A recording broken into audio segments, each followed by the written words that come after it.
વડોદરા શહેરમાં નવીન કલેક્ટર કચેરી ખાતે સંકલન સમિતિ બેઠકનું આયોજન થયું। વડોદરા શહેરની દિવાળીપુરા નવીન કલેક્ટર કચેરી ખાતે જિલ્લા સંકલન સમિતિની બેઠક યોજાઈ હતી, જેમાં ખાસ ઉપસ્થિતિમાં વાઘોડિયા વિધાનસભાના ધારાસભ્ય ધર્મેન્દ્રસિંહ બાપુ તથા ડભોઈ વિધાનસભાના ધારાસભ્ય શૈલેષ મહેતા તથા પાદરા વિધાનસભાના ધારાસભ્ય ચૈતન્યસિંહ ઝાલા તથા ડીડીઓ મમતા હીરપરા તથા અધિક કલેક્ટર ભરત પટેલ તથા જિલ્લાના તમામ અધિકારીની હાજરીમાં જિલ્લા સંકલન બેઠક મળી હતી અને આ જિલ્લા સંકલન બેઠકમાં તમામ ધારાસભ્યો પોતપોતાની રજૂઆત મૂકવામાં આવી હતી અને ડભોઈ વિધાનસભાના ધારાસભ્ય તેમના વિસ્તારના પ્રશ્નોને લઈને રજૂઆત કરી હતી।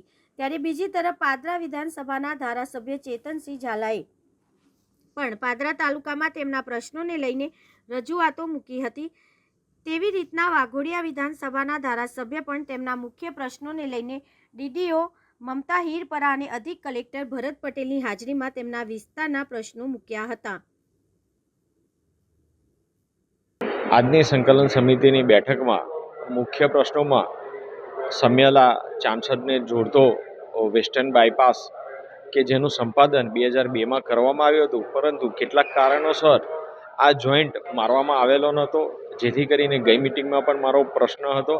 તો ગઈ મિટિંગથી આજ દિન સુધીમાં જે તે જગ્યાનું સંપાદન અને કબજો લઈ લેવામાં આવ્યો છે અને ટૂંક સમયમાં જ આ બંને રોડને વેસ્ટર્ન બાયપાસ કે જેને જોઈન્ટ મારી દેવામાં આવશે સમિયાલાથી, જેથી કરીને રાહદારીઓને ખૂબ જ અનુકૂળતા રહેશે। સાથે જ વડોદરા કોર્પોરેશનમાંથી એસટીપીનું પાણી એ સમિયાલા થઈને પાદરા તાલુકાનો સોગડા ખુદ પાટોદ થઈને નદીમાં જાય છે, જે પાણીના નિકાલનો યોગ્ય રસ્તો ન હોવાથી રસ્તામાં કેટલાક નાળા બનાવવાની જરૂર છે અને એ નાળું ન હોવાને કારણે આ પાણી અમારા પાદરા તાલુકાના ગામોમાં એ તળાવમાં, વરસાદી કાંસમાં આ બધી જગ્યાએ પ્રસરતું રહે છે, જેથી ત્યાં પાણી જમા થઈ રહે છે। તો આ યોગ્ય નિકાલ કરવા માટે, નાળા બનાવવા માટેની મારી રજૂઆત હતી। લાઇટો ઘણા સમયથી બાજવા ગામની માંગ છે, એ હજી સુધી લાઇટો નાખવામાં નથી આવી, એટલે વહેલામાં વહેલી તકે એ બ્રિજ ઉપર લાઇટો નાખી અને એમના નાના મોટા જે એક્સિડન્ટનો ભય છે એ ભય દૂર થાય અને વહેલી તકે બાજવા બ્રિજ ઉપર લાઇટો નાખવામાં આવે। બાજવા ગામની બંને ખૂબ સૌરાષ્ટ્ર સોસાયટીની બાજુમાં આવેલી મોટી ટાંકીઓ જે જર્જરિત છે અને એની આજુમાં જ આંગણવાડી આવેલી છે, આંગણવાડી શિફ્ટ કરવાનો તો એ લોકોએ ઓર્ડર કરી દીધો છે, પણ આ જર્જરિત ટાંકી ઉતારીને વહેલામાં વહેલી તકે નવું કામ ચાલુ થાય। નંદેસરીની અંદર ઘણા સમયથી લોકોને એર પોલ્યુશનનો પ્રશ્ન છે, વારંવાર રજૂઆતો આવવા છતાં એર પોલ્યુશન ખૂબ મોટા પ્રમાણમાં લોકો શ્વાસ ના લઈ શકે એવા ઝેરી ગેસનું ખૂબ ફરિયાદો હતી, એની પણ આજે રજૂઆત કરવામાં આવી છે। પછી વાઘોડિયા વિધાનસભાની અંદર તમામ બસ સ્ટેન્ડો જર્જરિત છે, જે બસ સ્ટેન્ડોને વહેલી તકે નવા બનાવીને લોક ઉપયોગી થાય એ માટેની પણ મારી આજની રજૂઆત હતી। બીજું, મહીસાગરનો 150 કરોડ રૂપિયાનો જૂથ 52 ગામ જૂથ પાણી પુરવઠાની યોજના જે છે, એ યોજનાની અંદર પાણી લોકોને ડોળું મળે છે, સ્મેલ આવે છે, એના કારણે લોકો પીતા નથી, એટલે આજે નવો ફ્રેન્ચવેલ બનાવવાની દરખાસ્ત કરી અને સરકારની અંદર વહેલામાં વહેલી તકે મૂકવામાં આવે, જેથી કરીને આ 52 ગામ જે છે એ 52 ગામ જે અત્યારે પાણી નથી પીતા એ પાણી ઉપયોગ કરી શકે, એ માટે તેને વહેલી દરખાસ્ત ગાંધીનગર મોકલી આપે અને વહેલામાં વહેલા ફ્રેન્ચવેલનું કામ ચાલુ થાય। આ બધા પ્રશ્નો આજના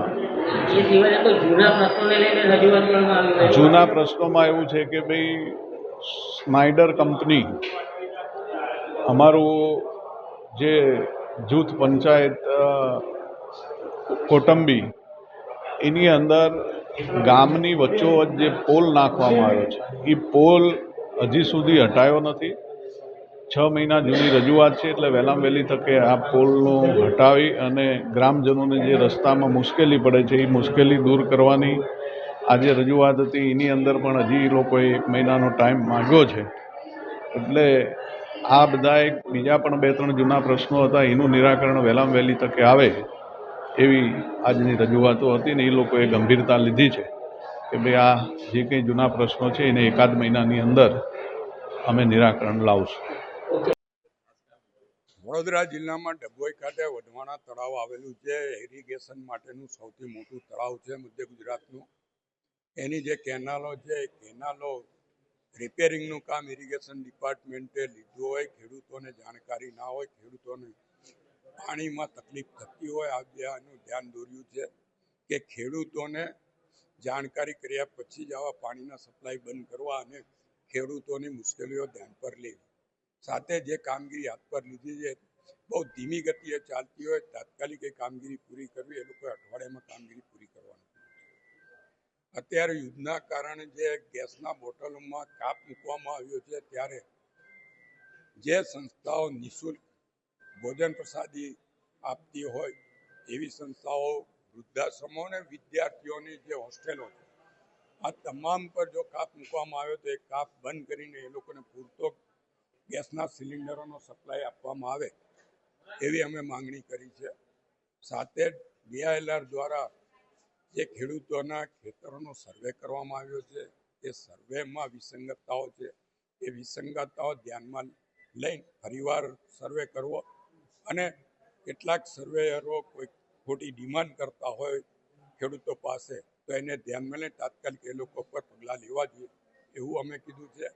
જિલ્લા પંચાયતના આરોગ્ય ડિપાર્ટમેન્ટ દ્વારા જે ખરીદીઓ કરવામાં આવે છે એમાં પણ ભાવમાં મોટી વિસંગતતાઓ હોય એના બાબતનું ધ્યાન દોર્યું છે. એમાં ખાસ કરીને મેડિકલ બેડની જે ફરિયાદ આવી છે અમારી પાસે 75,000નો એક બેડ, તો એ બેડની તમામ વિગતો માંગી છે, કોને કોને આપ્યા છે, કેટલામાં લીધા છે, એની ટેકનિકલ બાબતો, એ બાબતની અધૂરી માહિતી આવી હોવાથી અમે ફરીવાર એ વિગતો માંગી છે અને આવતી સંકલન પહેલા બધા જ જવાબો મળશે એવી અમને ખાતરી આપવામાં.